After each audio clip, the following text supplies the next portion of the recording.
Welcome, everyone, to another edition of Government by God, a biblical look at law, civics, and government. My name is Eric Loophole. Thank you for joining me on today's episode. So, like I promised last time, we're going to take a break from Alexis de Tocqueville's work, Democracy in America, and I want to go to another influential work in American history, and that is the work of John Locke. Many have probably learned about John Locke in school. He has written a lot of important documents, and he was very influential to our founding fathers. Now, he wasn't as influential, I think, as people make him out to be, but I do want to look at one of his main writings, which is called Two Treatises on Government.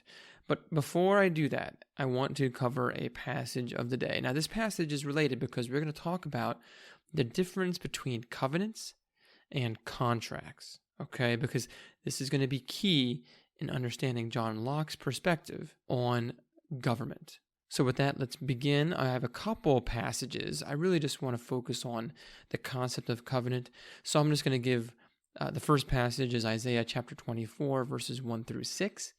And it says this: "Behold, the Lord will empty the earth and make it desolate, and he will twist its surface and scatter its inhabitants. And it shall be as with the people, so with the priest. As with the slave, so with his master. As with the maid, so with her mistress. As with the buyer, so with the seller. As with the lender, so with the borrower. As with the creditor, so with the debtor. The earth shall be utterly empty and utterly plundered, for the Lord has spoken his word. The earth mourns and withers. The world languishes and withers. The highest people of the earth languish.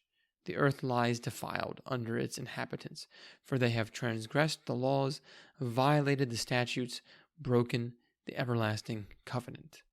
Okay, so that's Isaiah 24. Now, Genesis 9, another example of the language of covenant.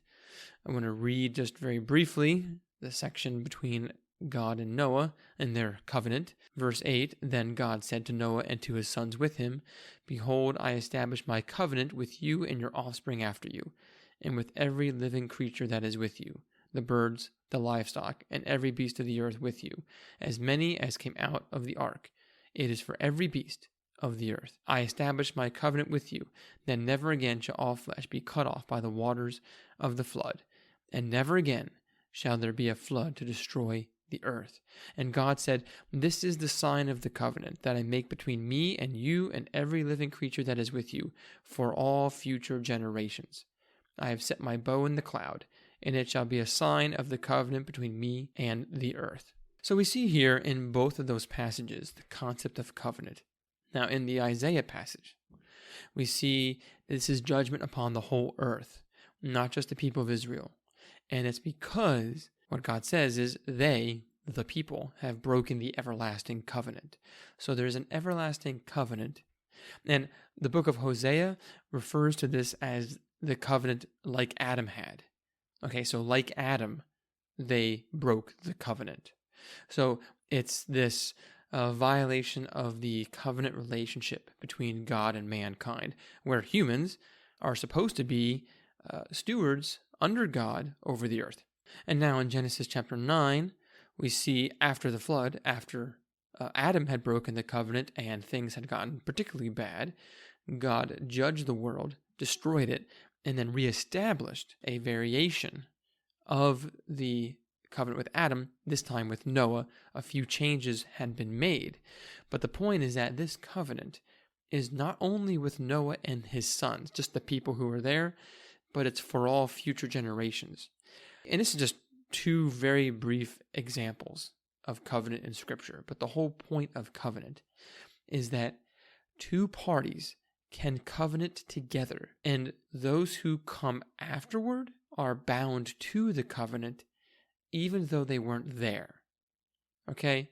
So that doesn't seem to fit well with our very individualistic mindset. And I think this is the fundamental difference between what John Locke has to say about government and what we would call social contract theory and the concept of covenants.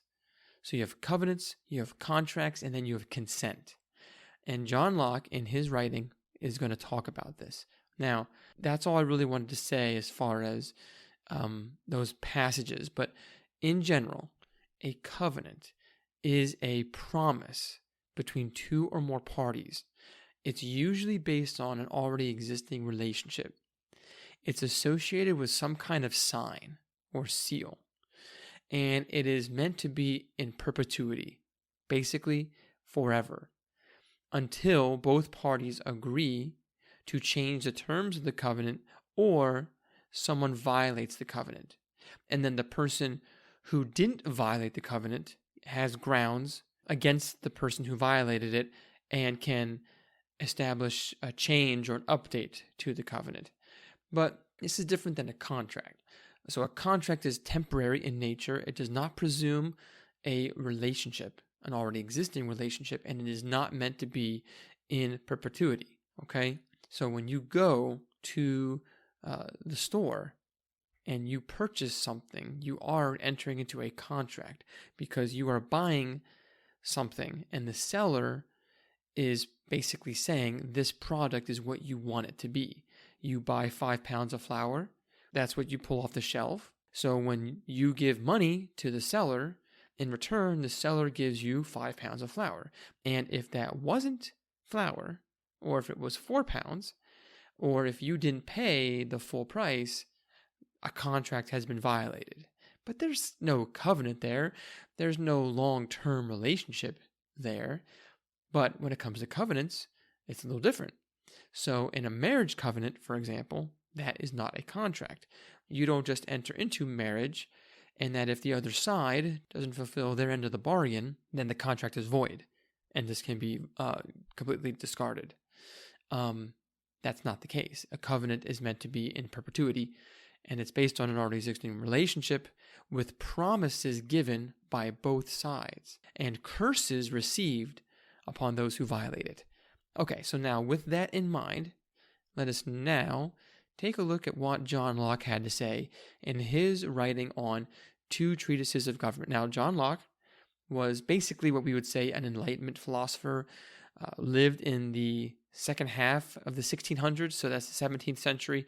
So the United States had not existed yet. There were colonies, but Locke died before the Declaration of Independence. Okay, but he was influential.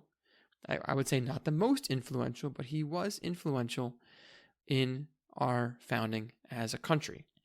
Now, in this book, or these treatises, if you will, he is first responding to an opponent, a philosophical opponent. Now, it's not like they're sworn enemies, but he's responding to a man called Sir Robert Filmer. Now, we're not going to be able to get through the entire treatise here because it's decently long, but I want to start today and continue next time to get through this document and to highlight some of the key arguments.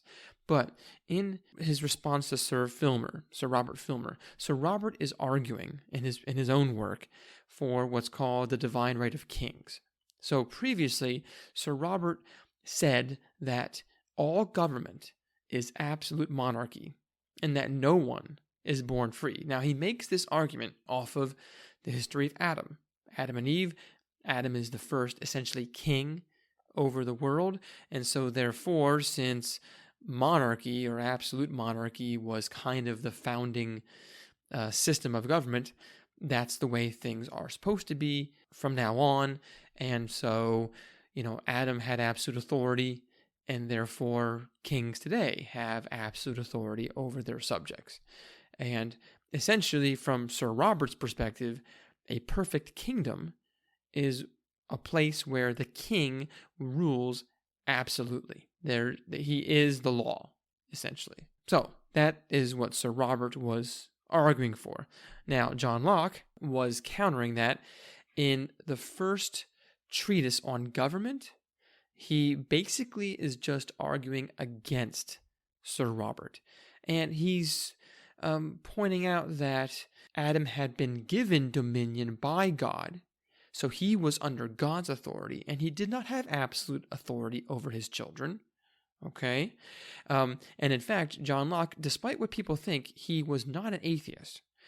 In fact, he says, quote, "I have always believed in the creation of Adam," end quote. So John Locke grew up in a Christian household, and even though I think that he kind of deviates a little bit from the Reformed perspective on philosophy and theology and government, it seems like he does affirm Scripture, because in his response against Sir Robert, he quotes the Bible extensively, and he does say explicitly he believes in the creation of Adam, and it seems like he believes in God, and I'll get to that later on in his discussion of law, but he's definitely not a secular man. He's not an atheist.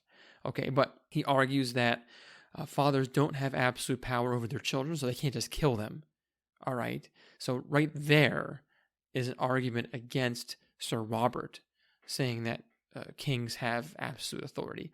But then he makes a very clever argument, John Locke does, by saying that, well, even if Adam had been given this kind of absolute power, we don't know who the rightful heir to the throne is. And he goes through history and takes a look at how, well, you had Cain and Abel. Okay, then you had, as the generations progressed, you have infighting between the various cousins and brothers, and throughout all the history of the empires of the world, including the English, in the English nation, there was always a changing of which family was the royal family and who ruled the kingdom, and so it would be actually impossible to trace it back and figure out exactly who by bloodline is the rightful heir that should be the absolute monarch. Now, I would argue, John Locke does not make this argument, but I would argue that Jesus Christ is the rightful heir to the world. He is the new Adam, and in fact, the Gospels trace his lineage back to Adam. So, that being said, Jesus is the absolute monarch, the rightful heir, if you will, of the world. But that's not the argument that John Locke is trying to make.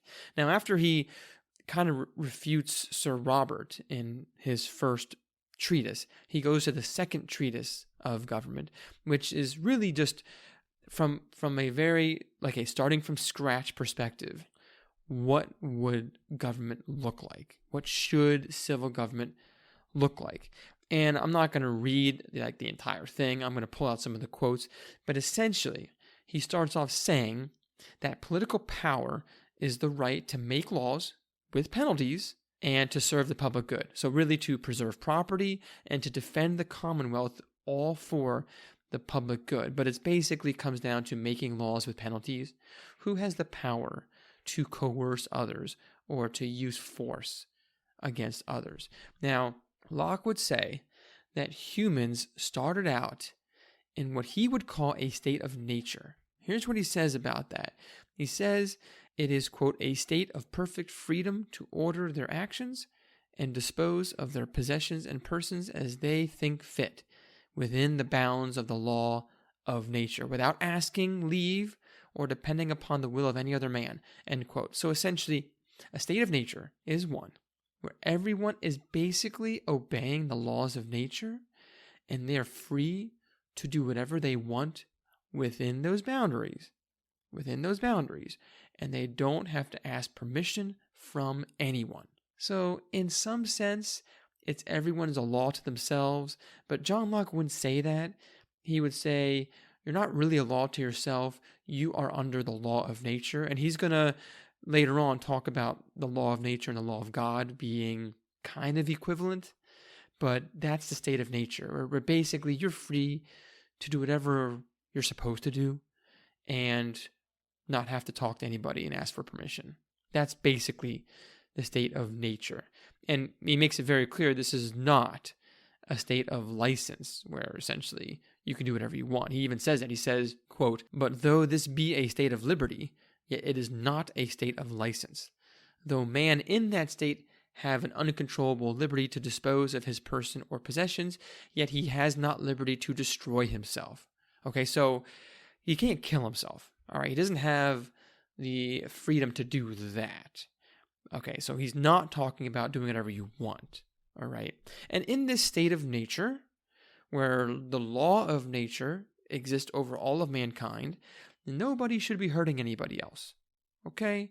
Everyone should be living by reason and common natural law. Everyone has the same rights. That includes the power to wield the sword. Okay? And Locke makes a rhetorical question. He says, in this state, why does one man have the right to punish somebody else for doing something? Okay? No one has natural authority or power over another person. So he starts off with this idea, with this kind of utopian world where everyone is just floating around and just living in the wilderness, completely independent from each other, completely on their own, of course, under God's law. And then from there, this group of individuals forms a commonwealth. And basically he goes on to argue that for the purpose of protecting your property, of safeguarding your property and your body, your person, people form groups. They form what's called a body politic or a commonwealth. And so essentially they delegate some of their own authority, their own sword-wielding authority to a political body, a king or a legislature or something like that, right? But this is all by consent. It is completely by consent. And he then goes on to say that if a person were to violate the state of nature, so basically coerce somebody without consent to wield the sword against someone, basically become like a robber or a bandit or something like that. If a person were to do that, they would enter a state of war with the other person. So you got two people, state of nature, independent. One person decides to take advantage of the other one. And as soon as anything is done that's not by consent, it's a state of war against that person. Okay? They're essentially going to war. Even if they don't actually kill the person, they're just trying to coerce them. Locke goes on to say that the natural state of a man is to be free from any power on earth and not to be under the will or legislative authority of any man. Okay, but to have only the law of nature for his rule. So essentially, almost like everyone's his own Adam. Essentially, everyone has a direct, is under the direct authority of God, but nobody else. That's the state of nature. Okay, and then he says that, quote, the liberty of man in society is to be under no other legislative power but that established by consent in the Commonwealth. All right, so it has to be by consent.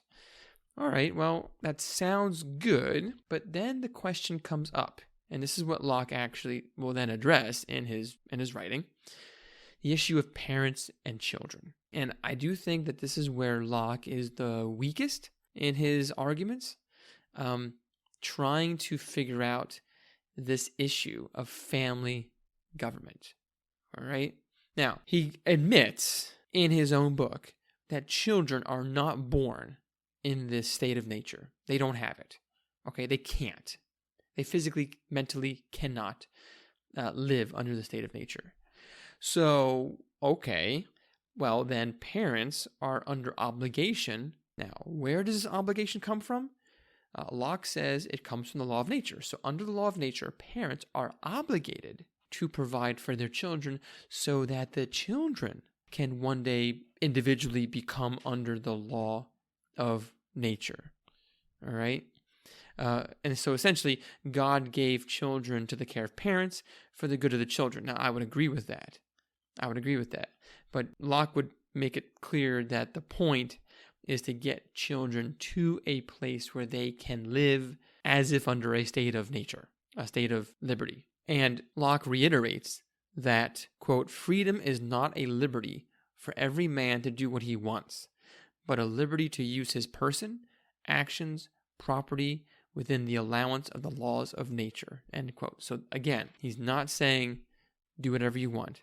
So a parent is supposed to teach the children what it means to be free. Interestingly, Locke then goes on to say that children in return, by the law of nature, should honor their parents, even after they are independent, even after they are free. And he even says this. He says, quote, this freedom exempts not a son from that honor which he ought by the law of God and nature to pay his parents. Okay?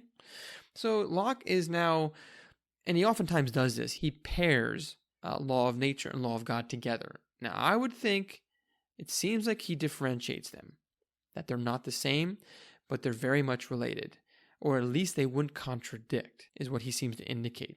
So you have the law of God and the law of nature basically tells children to honor their parents because the parents raise the children to be in a state of freedom, in a state of nature. So then he goes on to make a very interesting argument that once a child is grown, the child has the authority and the freedom to choose wherever he wants to live. Now, of course, we know that this is not really true. But really, Locke is trying to answer the challenge, because the challenge is this. If government is only ever by the consent of the people, well then, what happens when a child is raised in, let's say, Pennsylvania or England, grows up? Does the child have a choice? Did the child consent to living under the laws of England or the laws of America or laws of Pennsylvania? And Locke would say, well, when the child received the inheritance, he automatically agreed by doing that. By receiving it, he agreed to follow the rules. And in that sense, he consents. Or when the child is of age and is grown up and doesn't leave the place, go to another country like France or Russia or some other place, if the child stays as an adult, by staying, he has consented. That's his consent to be under the laws of the nation and of the government. Now, it seems a little strange because, again, a lot of children just don't have the money when they become 18 to just leave and go settle in a different country. And especially if they're required to take care of their parents and honor their parents, well, now they're not really that free to do whatever they want. So I don't think Locke does a very good job of answering that question, but it's still an attempt to answer it. And in fact, he says this. He says, if they will enjoy the inheritance of their ancestors, they must take it on the same terms their ancestors had it and submit to all the conditions annexed to such a possession. But the question there is why? Why do they have to do that? Because once consent is given by the previous generation, shouldn't it be required in every successive generation?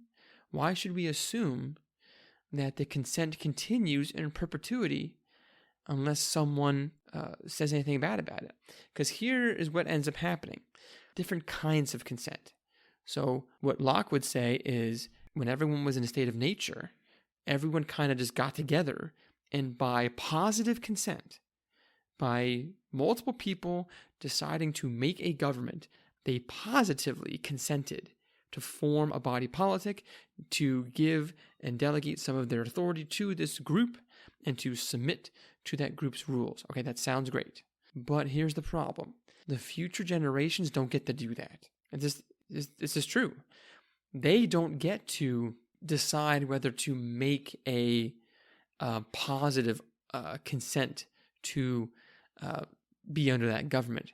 No. In that sense, their consent is really more passive. Simply by being there and staying there, they've consented. But that seems like a different type of consent. It's one thing to require someone to affirm verbally, yes, I agree. I sign the document. I am part of this organization until I die. Okay, so, you sign right here. But then it's another thing to say, well, you consent unless you opt out. Now you have to sign a document saying that you're leaving, but you're automatically enrolled unless you purposely, actively say that you're out. And even then, you have to pay money to get out. So it's a little different than having to get in.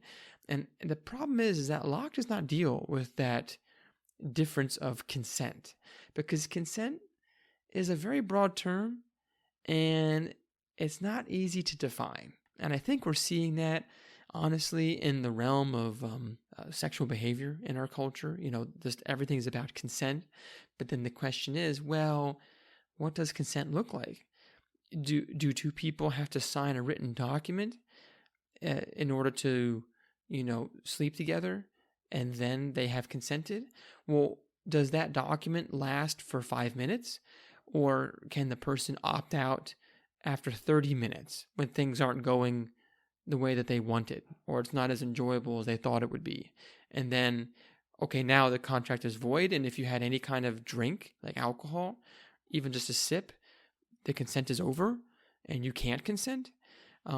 What about passive consent? If you just don't say no and you don't verbalize anything, but you keep doing things, is that consent?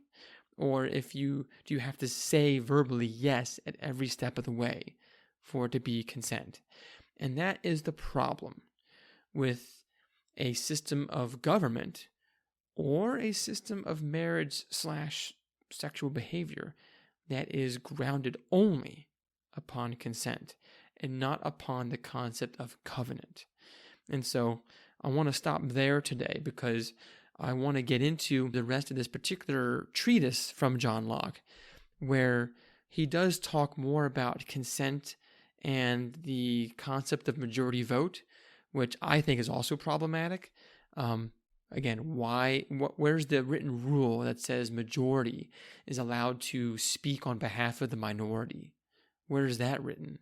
That seems very much assumed there. So anyways, there's a lot to it, and I think that's where John Locke is going to go wrong in his understanding of government. So anyways, so that's part one.